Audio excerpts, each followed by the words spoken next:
नमस्कार दोस्तों, कलयुग के चमत्कार संतों की वाणी में आप सबका स्वागत है। आज हम श्रीमद् भगवद गीता का 14वां अध्याय सुनने जा रहे हैं, जो कि भगवान श्री कृष्ण अर्जुन को उपदेश देते हुए उसे बता रहे हैं। 14वां अध्याय प्रारभ्यते गुणत्रय विभाग योग। श्री भगवान ने कहा, फिर भी ज्ञानों में श्रेष्ठ ज्ञान तुमको कहता हूँ, जिसको जानने से सारे मुनिजन मोक्ष रूप परम सिद्धि को प्राप्त हुए हैं। इस ज्ञान की सहायता से मेरे स्वरूप को प्राप्त हुए लोग सृष्टि के समय जन्मते नहीं और प्रलय काल में कष्ट नहीं पाते। हे अर्जुन, पर ब्रह्म मेरी योनि है, मैं उसमें गर्भ को रखता हूँ और उसमें भूतों की उत्पत्ति होती है। हे कौन्तेय, सब गर्भों में जो विभूतियाँ उत्पन्न होती हैं उनका उत्पत्ति स्थान प्रकृति है और मैं बीज देने वाला पिता हूँ। हे महाबाहु, प्रकृति से उत्पन्न सत्व, रज और तम तीनों गुण देह में रहने वाले निर्विकार आत्मा को बांध लेते हैं। हे अनग, इनमें तत्व निर्मल होने के कारण प्रकाशक और निरुपद्रव है, जो प्राणी को सुख और ज्ञान के साथ बांटता है। हे कौन्तेय, रागात्मक रजोगुण से तृष्णा और आसक्ति उत्पन्न होती है, जो प्राणी को कर्म के साथ बांधता है। तमोगुण की उत्पत्ति अज्ञान से है, ये भ्रम आलस्य निद्रा से प्राणी को बांधता है। हे अर्जुन, सत्व गुण उत्पन्न करता है, रज कर्म पैदा करता है, तम सब ज्ञानों को ढक कर प्रमाद पैदा करता है। हे अर्जुन, सत्व गुण रज और तम को दबाकर बढ़ता है, इसी प्रकार रज सत्व और तम को और तम सत्व और रज को दबाकर पढ़ना चाहता है। इस देह में इंद्रियों द्वारा जब ज्ञान का प्रकाश उत्पन्न हो, तब समझ वो सत्व गुण की विशेष वृद्धि हुई है। हे कौन्तेय, रजोगुण की वृद्धि में लोभ कर्मों में प्रवृत्ति, कर्मों का आरंभ, अशांति और इच्छा उत्पन्न होती है। हे कुरुनंदन, तमोगुण की प्रबलता में अविवेक, अनुधम, प्रमाद और मोह ये सब होते हैं। जब देह को सत्व गुण के उदर में मृत्यु प्राप्त होती है, तो वह ज्ञानियों के प्रकाश में लोक को पाता है। रजोगुण के उदय में मरकर कर्मों में आसक्त मनुष्यों में जन्म लेता है और तमोगुण के उदय में मरा हुआ मनुष्य मूढ़ जोनि में जन्म पाता है। सात्विक पुण्य कर्म का फल भी सात्विक कलंक रहित होता है। राक्षस कर्म का फल दुख, तामस कर्म का फल अज्ञान है। सत्व से ज्ञान उत्पन्न होता है, रज से लोभ, तम से प्रमाद, मोह और अज्ञान की उत्पत्ति होती है। सात्विक पुरुष को उत्तम, राजस को मध्यम और तामसी लोगों को अधम नीच गति प्राप्त होती है। जो व्यक्ति गुणों से अलग अर्थात निर्गुण साक्षी मात्र आत्मा को जान लेता है, वह मेरे स्वरूप को प्राप्त होता है। जो देही शरीर में उत्पन्न होने वाले सत्व, रज, तम इन तीनों गुणों को जीत लेता है, वह जन्म, मृत्यु, बुढ़ापा और रोग से छूटकर मुक्ति पाता है।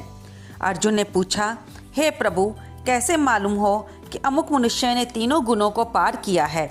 उसका क्या बर्ताव है? किन उपायों से वह तीनों गुणों को त्यागता है?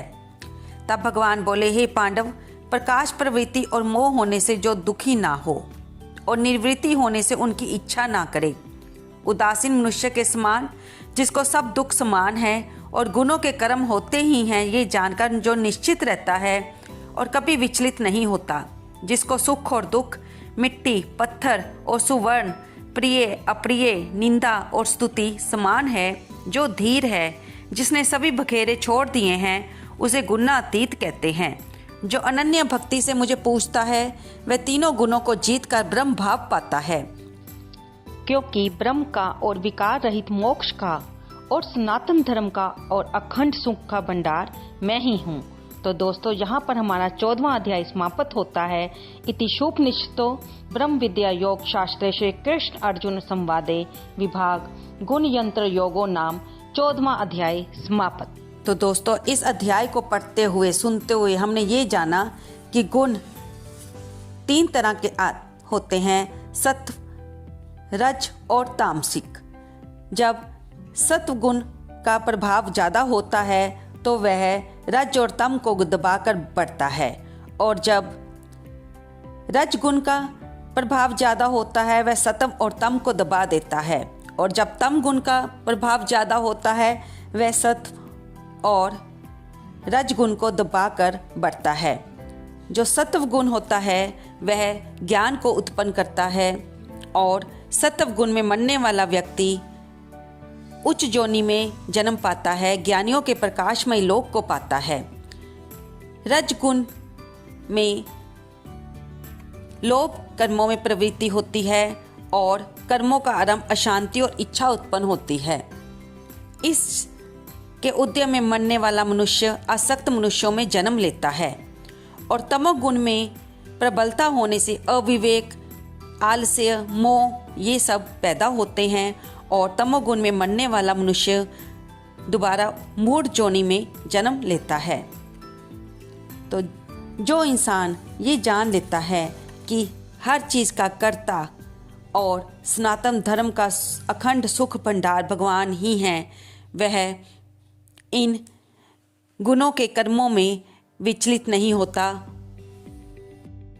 भगवान अर्जुन को बताते हैं कि जो मनुष्य प्रकाश, प्रवृत्ति और मोह होने से दुखी ना हो और सुखी भी ना हो, किसी फल की इच्छा ना करे, उसके लिए दुख सुख समान हो और वो ये जानता हो कि गुणों के तो कर्म होते ही हैं और निश्चित रहता हो, कभी विचलित ना होता हो, पत्थर और स्वर्ण को एक समान और निंदा और स्तुति को भी एक समान समझता हो, उसे गुणातीत कहते हैं। जो अनन्य भाव से भगवान की भक्ति करता है और तीनों गुणों को जीत कर ब्रह्म भाव पाता है और ये समझता है कि परमात्मा ही अखंड सुख का भंडार हैं, उसे ही मोक्ष की प्राप्ति होती है। तो दोस्तों, आपको ये गीता चर्चा कैसी लगी? कृपया इसे लाइक करें, शेयर करें और कमेंट करना तो बिल्कुल ना भूलें। धन्यवाद दोस्तों।